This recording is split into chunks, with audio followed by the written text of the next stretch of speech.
Bonjour Lucille. Bonjour Lucille. Bonjour Lucille. Bonjour Lucille. Chère Lucille. Bonjour Lucille. Salut Lucille. Bonjour Chère Lucille. Lucille. Bonjour Lucille. Bonjour Lucille. Chère Lucille. Salut, c'est Lucille Bélan. Bienvenue dans C'est compliqué le podcast. Au programme de cet épisode, le message de Clarisse, qui se demande si le fait de ne pas ressentir de manque quand elle ne voit pas son petit copain ne serait pas le signe d'un désamour. En seconde partie, nous parlerons du Veganuary et du Dry January. Clarisse m'a écrit sur l'adresse mail C'est compliqué. Cette adolescente de 17 ans est en couple depuis 1 mois avec un garçon qui a été auparavant son ami. Elle me raconte qu'elle ne ressent pas de manque quand elle ne le voit pas, et qu'elle a peur que ce ne soit pas normal.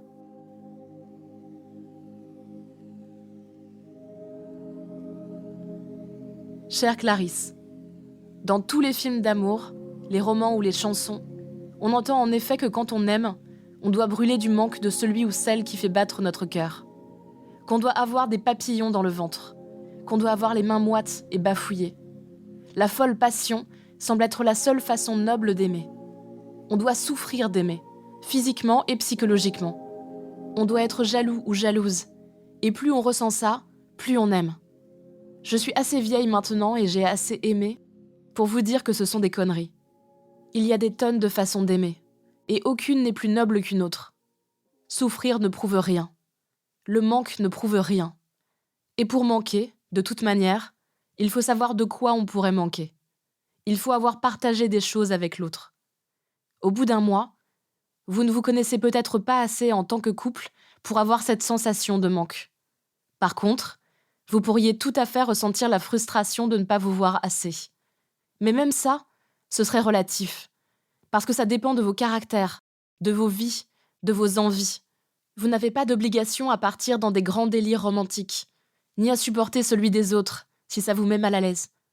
Et puis l'amour, ça n'a pas de bouton on et off. L'amour se construit, se développe, s'apprivoise, se nourrit ou s'éteint. Vous avez peur de ne pas aimer, ou de ne pas savoir, mais rien ne me dit que vous aimez, ni que vous n'aimez pas d'ailleurs. Et si vous vous sentez bien avec ce garçon, si l'idée même de cette relation vous fait plaisir, alors il n'y a pas à chercher plus loin. C'est déjà beaucoup.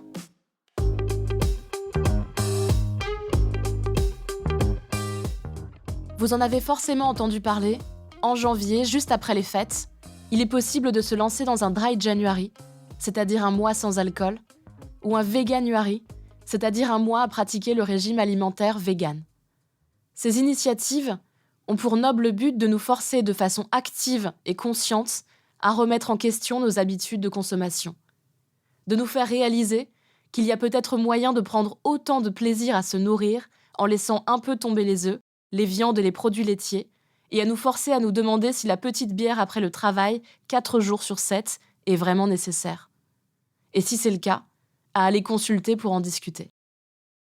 Personnellement, et même si je ne les pratique pas du tout, ce sont des initiatives que j'aurais tendance à qualifier de positives. Arrêter l'alcool et les produits dérivés de l'exploitation animale, ce n'est pas non plus se priver d'éléments essentiels à notre survie. C'est plutôt l'occasion de faire du bien à son corps, de reposer son foie, et même de retrouver un teint un peu plus frais. On sait qu'au quotidien, et surtout dans notre pays, le fait de ne pas boire d'alcool dans les rassemblements festifs est encore très stigmatisé. Pour une femme, on suppose tout de suite qu'elle est enceinte. Pour un homme, c'est aussi louche, et il y aura toujours un gros relou ou une grosse relou pour proposer un petit verre à chaque tournée, même si la personne tourne au coca depuis 19h30. Pour ne pas boire, il faut une raison. Et quand on ne boit pas, même si c'est juste par goût, il faut une excuse. Le Dry January est toujours une occasion de se donner une excuse facile et peut-être d'apprendre à roger qu'il n'est pas nécessaire de rentrer bourré de tous les after-work.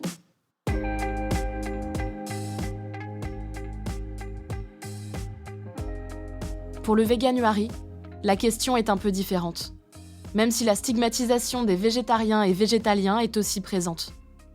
La consommation de viande, on la défend comme une valeur primordiale, un ciment de notre société et de nos civilisations. C'est le cas actuellement en Espagne, où le ministre de la Consommation, Alberto Garzón, a demandé aux Espagnols de consommer moins de viande pour lutter contre le réchauffement climatique et a même annoncé que si un changement n'avait pas vraiment lieu, ce serait la fin du pays. Le ministre n'a tout simplement été soutenu par personne politiquement, y compris dans son camp, et a même été moqué ouvertement. Pour lui, il n'est question que de masculinité toxique. Je cite. « Les hommes espagnols estiment que leur masculinité serait touchée s'ils ne pouvaient pas manger un morceau de viande ou faire un barbecue. » Même si les Français consomment moins de viande que les Espagnols, qui engouffrent jusqu'à 1 à 2 kilos par personne par semaine, selon les sources, et détiennent un record européen, la question est aussi tendue dans notre pays. Il n'y a qu'à voir les débats qui s'enchaînent quand il est question de menus végétariens dans les cantines scolaires. En juin dernier, le Sénat s'est vu contraint de voter une simple extension de l'expérimentation de l'alternative végétarienne à certaines cantines, plutôt qu'une généralisation à tout le pays, tant les réactions politiques avaient été négatives. Quand, en février 2021, le maire de Lyon a annoncé que les cantines scolaires de sa ville proposeraient exclusivement des menus décarnés, certains sénateurs de droite comme de centre-gauche avaient qualifié l'initiative de démagogique. Le ministre de l'Intérieur Gérald Darmanin avait lui dénoncé, je cite, « l'insulte inacceptable faite aux agriculteurs et aux bouchers français ».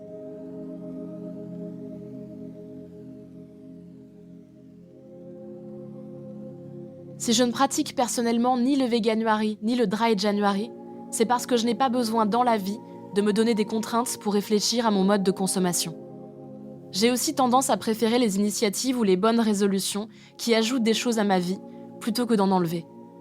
C'est probablement simplement psychologique, mais je préfère me dire que j'apprends une nouvelle recette végétarienne ou végane par semaine que de retirer quelque chose de mon régime alimentaire, même si dans les faits c'est le cas.